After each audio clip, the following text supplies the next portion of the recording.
জাতীয় ভোটার দিবসে প্রধানমন্ত্রীর ভিডিও বার্তা সম্প্রচারে বাধা দেওয়ার অভিযোগে শ্যামপুকুর থানার সামনে বিক্ষোভ দেখালো বিজেপি। বৃহস্পতিবার শ্যামবাজারে জায়ান্ট স্ক্রিনে প্রধানমন্ত্রীর ভিডিও বার্তা সম্প্রচারের ব্যবস্থা করে বিজেপির যুব মোর্চা। বিজেপির অভিযোগ, প্রথমে অনুমতি দিলেও সম্প্রচার শুরুর কিছুক্ষণ আগে পুলিশ গিয়ে তা বন্ধ করে দেয়। এর প্রতিবাদে আজ শ্যামপুকুর থানার সামনে বিক্ষোভ দেখায় বিজেপি কর্মীরা।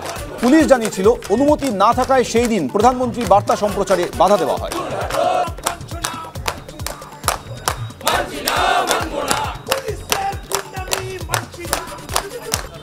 সবাইকে ধন্যবাদ।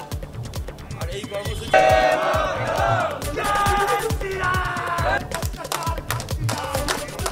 কাল রাজ্যে আসছেন না অমিত শাহ। অমিত শাহের বঙ্গ সফর সূচি আপাতত স্থগিত, জানিয়েছেন রাজ্য বিজেপি সভাপতি।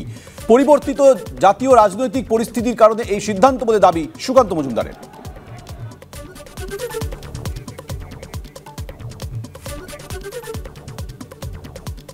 বিজেপি রাজ্য সভাপতি সুকান্ত মজুমদার কি বলছেন শুনুন।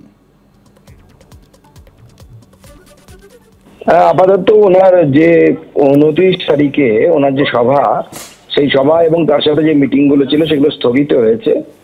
পরিবর্তিত রাজনৈতিক পরিস্থিতিতে অনেক ঘটনা ঘটছে, আপনারা জানেন, ন্যাশনাল লেভেলে। তার পরিপ্রেক্ষিতে এটা আপাতত পোস্টপোন করা হয়েছে। আবার ওখানেই সভা হবে, উনি আলাদা করে ডেট দেবেন। হাওড়ায় দুই গোষ্ঠীর মধ্যে সংঘর্ষে উত্তেজনা। ঘটনাস্থলে যেতে চাইলে সুকান্ত মজুমদারকে বাধা দিল পুলিশ। হাওড়া ময়দানে বিজেপির রাজ্য সভাপতিকে আটকে দিল পুলিশ।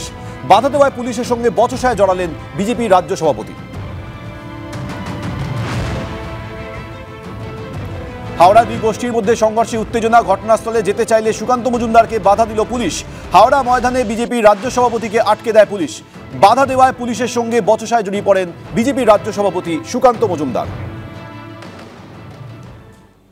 সুকান্ত মজুমদার বিজেপির রাজ্য সভাপতি, আজকে হাওড়া মিউনিসিপ্যালিটি কর্পোরেশনের সামনে তাকে পুলিশের পক্ষ থেকে আটকে দেওয়া হয়েছে। তার দাবি ছিল যে বেলিলিয়াস রোডে যারা আক্রান্ত বিজেপি কর্মী বা স্থানীয় বাসিন্দা তাদের সঙ্গে দেখা করতে যাবেন, তাকে পুলিশের পক্ষ থেকে এখানে আটকানো হয়। আমরা দেখতে পাচ্ছি, আমার সহকর্মী অজয় দাস দেখাচ্ছে, পুলিশের সঙ্গে বিতর্ক হওয়ার পাশাপাশি ব্যারিকেড যখন করে দেওয়া হয়, তিনি এখানে যারা আহত কর্মী বা স্থানীয় বাসিন্দা যারা এখানে এসছেন তাদের সঙ্গে কথা বলছেন। তার অভিযোগ যে 72 ঘন্টা পার হয়ে গেছে, তবুও এখন অবধি কেউ গ্রেপ্তার হয়নি। আমার সহকর্মী অজয় দাসকে দেখাতে বললো, পুলিশের যে ব্যারিকেডিং করা হয়েছে, এই ব্যারিকেড পার হয়ে তারা যেতে চাইছেন। সুকান্ত মজুমদারের দাবি যে 144 ধারা 300 মিটার পরে আছে, আরও কিছুটা তারা এগোতে চান। পুলিশ প্রশাসনের পক্ষ থেকে আর এক পাও এগোতে দেওয়া হবে না বলা হচ্ছে, এবং এই নিয়ে বিতর্ক, দীর্ঘ বিতর্কের পর এর মধ্যে আমরা দেখতে পাচ্ছি কর্মী সমর্থক যারা এসছেন, তারা 27 তারিখের ঘটনায় আহত যারা, তারাও এখানে এসছেন।